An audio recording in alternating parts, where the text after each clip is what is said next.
Um, Imagine just looking at your calendar right now. Like, you are a highly sought-after surgeon. Okay. You're married. You're raising kids. You actively climb massive mountains. And you ride motorcycles across the country. Which is a full life on its own. Right. You are operating at an absolute deficit of free time. And you sit down, look at your partner, and think, you know what I need right now? I need to go to law school. I mean, it sounds like a manic episode, frankly. It really does. Because, most people are currently negotiating with the universe just to find, 20 uninterrupted minutes to fold a basket of laundry. Oh, absolutely. Yeah. We've all had that moment looking at a pile of socks thinking, well, if I ignore these 3 emails, maybe I can empty the dishwasher. Exactly. But today, we're analyzing 2 people who treat that baseline human exhaustion not as a biological limit, but as a lifestyle choice. Yeah, it's wild. We're doing a deep dive into a satirical roast of a show called Between Two Teeth. It's hosted by Bobby and Steph, and they are married dental specialists who just decided that one demanding, high-stakes career simply wasn't quite enough. Not nearly enough, apparently. No. So, okay, let's unpack this. Because, to call Bobby and Steph overachievers feels like a drastic understatement. They seem to view stillness as an actual existential threat. Yeah, and what's fascinating here is that while we are looking at a comedy roast, and the source material is phenomenally funny. It is hilarious. It really is, but it's also this extreme psychological case study. It forces us to confront the modern obsession with work-life balance. Oh, sure. We are constantly told to slow down, to breathe, to scale back, and Bobby and Steph are just a walking 70-mile-per-hour rejection of that entire philosophy. They literally are. They completely refuse to let fear or age or conventional common sense dictate their boundaries. There is a very intense drive at play here that goes way beyond simply wanting another diploma on the wall. I am so glad you mentioned the diplomas, actually, because we cannot even begin to analyze their psychology without looking at the staggering tower of credentials they have already hoarded. The pile is immense. It's absurd. Yeah. If we want to understand the sheer absurdity of adding law school to their plates, we have to grasp what they've already put themselves through. Let's just run through Bobby's resume because, it honestly reads like a clerical error. It really does. Right, so first, he gets a dental degree. Which is a totally rigorous path on its own. Right, but not enough. Yeah. So he follows it up with a full medical degree. Naturally. And then he completes an oral and maxillofacial surgery residency. Which, we should point out, is intense. Oh, yeah. For anyone unfamiliar, that is not just pulling a stubborn tooth. No, not at all. That is the grueling, high-stakes medical field of reconstructing human faces, dealing with complex jaw traumas, operating in major hospital settings. It is a decade-plus educational gauntlet that fundamentally breaks people. Yeah, and most individuals who survive that gauntlet, they want to actually practice their highly specialized craft and perhaps occasionally sleep. Just take a nap. But Bobby apparently wanted to do corporate finance. Because why just suffer clinically when you can suffer in a spreadsheet? Exactly. He adds an MBA. He's actively extracting wisdom teeth while suddenly caring deeply about EBITDA. Oh, wow. Which, for the uninitiated, stands for earnings before interest, taxes, depreciation, and amortization. It's basically the raw cash a business generates before the accountants get their hands on it. So he's a surgeon who wants to optimize corporate profit margins. Right. And after that, he pivots again. He does an integrated medicine fellowship, which introduces an entirely new vocabulary. Okay, wait, what does that mean? Well, he goes from reconstructing jaws to asking patients, have we considered breath work? Oh my goodness, it is just a staggering amount of formal education. And now the crown jewel of this madness. Here we go. A JD, a Juris Doctor, law school. Unbelievable. This means reading hundreds of pages a week of torts, which is the law of suing people for wrongs, and civil procedure. Oh, civil procedure is brutal. It's the agonizingly complex, mundane plumbing of how the legal system actually operates. Right. And after all of this, his motto for everything in life has become the classic lawyer's evasion. He just says, it depends. Of course it is. Are you tired? It depends. Are you making this harder than it needs to be? It depends. Right. It makes me think of a gamer who refuses to play the main storyline of a video game. Oh, I know those players. You know them. They completely ignore the plot to run around the map, obsessively collecting every single obscure side quest item. Yeah, shiny coin here, a random sword there. Exactly. And at a certain point, you have to ask, does this cease to be about education? Is this just an incredibly expensive, socially acceptable compulsion? Because his CV probably needs its own server at this point. Yeah, academic hoarding is the perfect term for it. Academic hoarding. It's comparable to someone who compulsively collects travel magnets, except Bobby collects terminal degrees. Right.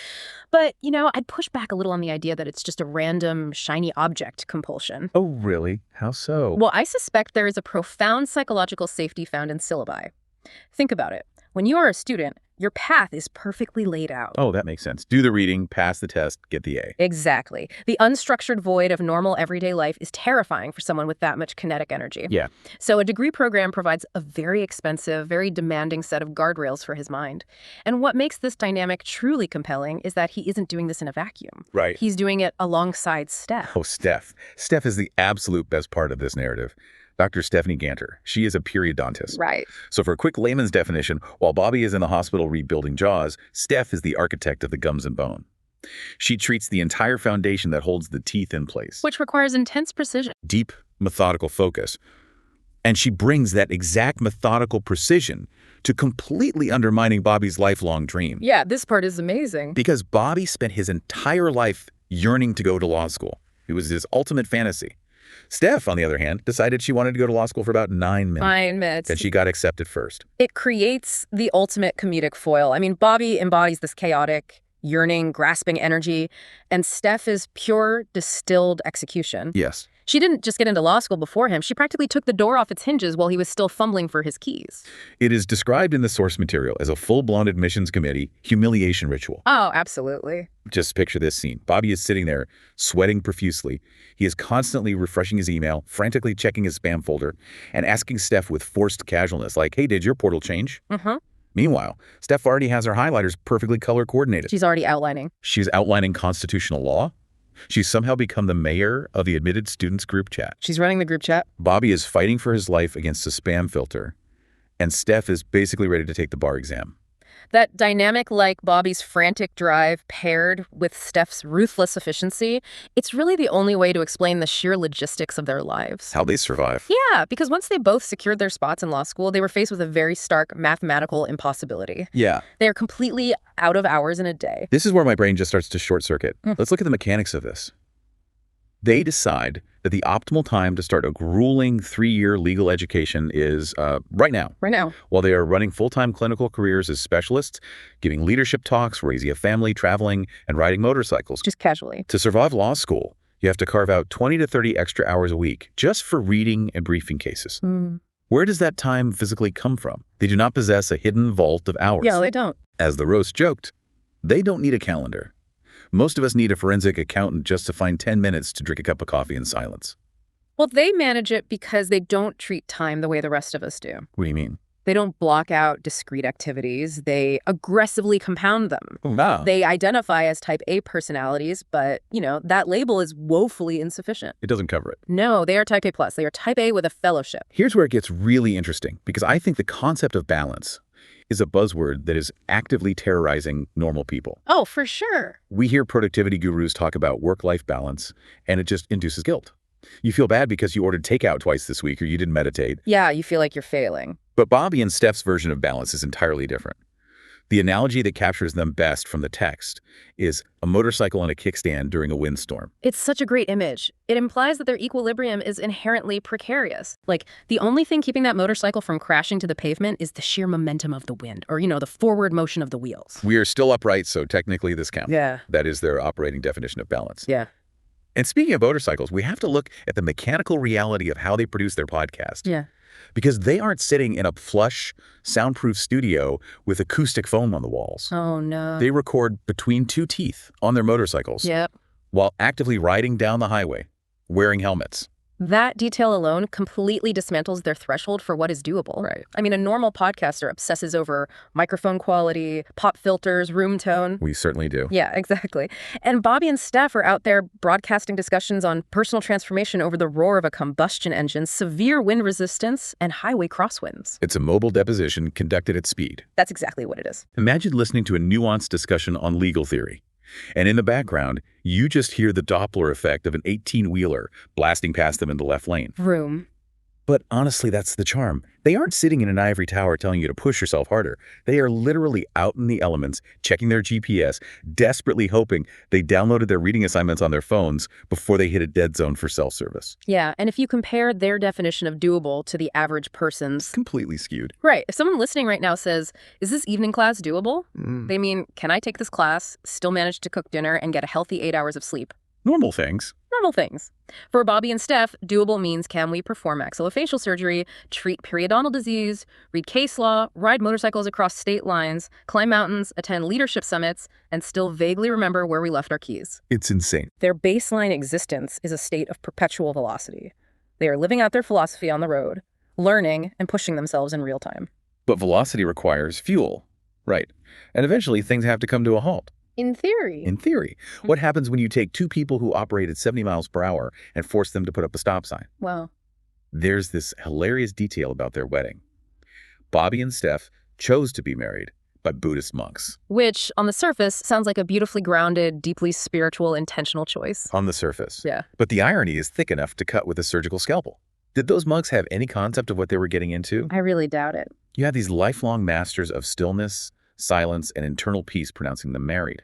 Right. And the moment the ceremony ends, Bobby and Steph practically peel out on their motorcycles, enroll in law school, and start aggressively debating personal transformation at highway speeds. I would argue those monks are the ones who need a silent retreat now, just to recover from the sheer kinetic energy that Bobby and Steph brought into their monastery. Imagine if Bobby and Steph actually attempted a 5-day silent retreat. Oh, no. The hypothetical timeline of that from the roast is a brilliant distillation of their total inability to turn their brains off. It's so accurate. Yeah. Day 1, genuine silence.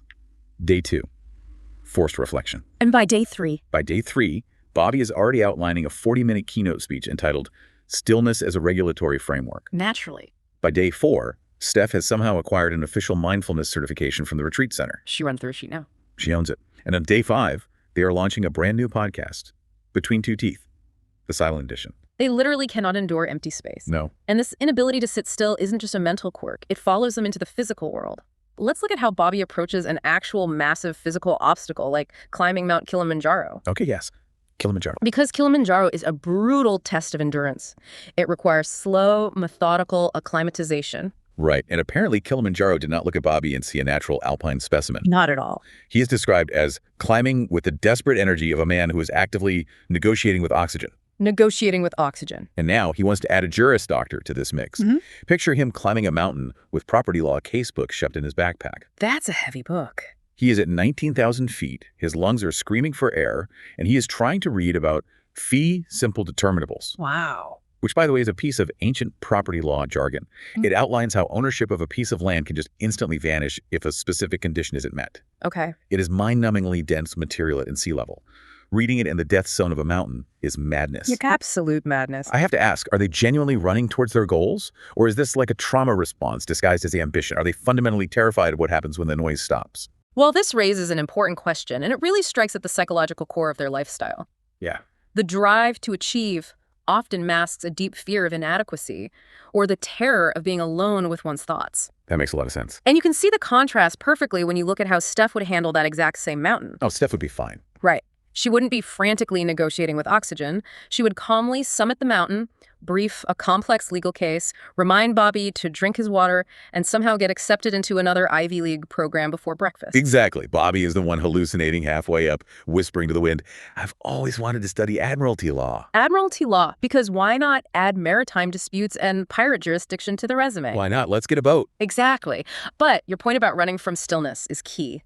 It is precisely why their future degrees are entirely predictable. Oh, we can see them now. We can? A PhD in productive overcommitment. Yes. A master's degree in advanced calendar combat. That's a real field for them. And a graduate certificate in recreational sleep deprivation. If Bobby ever attempted a degree in relaxation, it would have to be a fiercely competitive, restricted cohort program with a rigorous, peer-reviewed capstone project. And Steph would still get accepted a week before he did. Without question. Of course. But, we have to peel back the layers here. Okay. We have spent this time roasting the wall of diplomas, the ironic wedding, the mountain climbing, and the absolute absurdity of their schedule. It's all true, though. It is. Yet underneath all of this comedic chaos, there is a very raw, very genuine beating heart to their story. So what does this all mean? Because it is incredibly easy from the outside to mock the color-coded spreadsheets, right, and the academic hoarding and the frantic checking of the spam folder. Oh, totally. But fundamentally, what Bobby and Steph are actually confronting is fear. They are doing hard things. Yeah, they are living out a refusal to let comfort dictate their lives. Wow. They are refusing to let the uncertainty of a new venture or the sheer embarrassment of being a beginner again stop them from starting a new chapter. That takes a lot. It takes a staggering amount of vulnerability. Think about it. They are already highly established, deeply respected surgeons in their primary field. Right, they have nothing to prove. Exactly. To walk into a 1L study group and suddenly be the person who doesn't understand the assignment requires putting your ego completely aside. We've all done this, though, right? Yeah. We use the chaotic nature of life as a shield. All the time. We say, I'll take that coding class when work is less crazy. Or, I'll finally write that book when the kids are a little older. I'll learn Spanish when I have more free time. Exactly. We construct this myth that eventually life will reach a plateau of peaceful readiness. But it never does. No. Bobby and Steph are the ultimate walking proof that when things settle down is a lie. Things never settle down, the emails never stop, the laundry is never fully folded. You just have to do the thing inside the chaos. Yeah, and if we connect this to the bigger picture, it explains why their partnership functions so effectively. How so? Well, we talked earlier about balance and how the normal scale, with the meditation up on one side and the green smoothie on the other, simply does not apply to them. Not at all. But look at their dynamic like a race car. Okay, race car. Bobby is the roaring engine. Yeah. He brings the chaos, the massive dreams, the lifelong fantasies about law school, and the willingness to be absolutely terrible at climbing a mountain just to say he got on the mountain. And Steph is the steering wheel and the GPS. Exactly. She brings the brains, the calm, the precise timing, and the admissions victories. She brings the general reassuring sense that somebody in this high-speed operation actually knows where the passports are kept. Right. They are a wildly overscheduled, sleep-deprived team, but they are a highly functional unit. They really are. They are not balanced in any traditional sense, but they are moving. That is the critical distinction. They are learning, they are laughing at their own absurdity, and they are trying. They are actively constructing a life that makes absolutely no logical sense on a spreadsheet, but makes perfect sense for their specific psychological makeup. And that is the brilliance of examining a story like this. It invites us to roast them. Oh, it begs for it. Roast the medical degree, the dental degree, the residency, the fellowship, the MBA, and the wild decision to tackle law school. Roast it all. Roast the sheer audacity of looking at a full, successful, exhausting life and saying, you know what this needs? Mandatory homework assignments. Seriously. But once you are done laughing, you are forced to listen closely to the subtext of their choices. Because discovering two people who looked at one single human lifetime, decided it wasn't nearly enough, and are now violently trying to cram 3 lifetimes into it, it shakes you out of your own complacency. It really does. It is exhausting to merely observe, complete with the baffled monks and the Doppler effect of highway wind noise, but it is undeniably inspiring. It truly is. It cuts through all of our own carefully constructed excuses. Yeah. And it leaves us with the central question. Something that cuts straight through the jokes about casebooks and kickstands. What's that? It is a question for anyone listening to genuinely mull over today. What would you try if you finally stopped waiting for your life to calm down first? Wow. That is the perfect note to end on. If you have been waiting for a formal invitation to add a little purposeful chaos to your own routine, consider this your green light. Absolutely. Maybe you don't need to enroll in a Juris Doctor program while actively steering a motorcycle. Please don't do that. Yeah, maybe skip that part. But maybe you can finally start that one thing you've been putting off for years. Thank you so much for joining us on this deep dive. Thanks for being here. Embrace a little bit of your own chaos. Stop waiting for the laundry to be perfectly folded, and we will see you next time.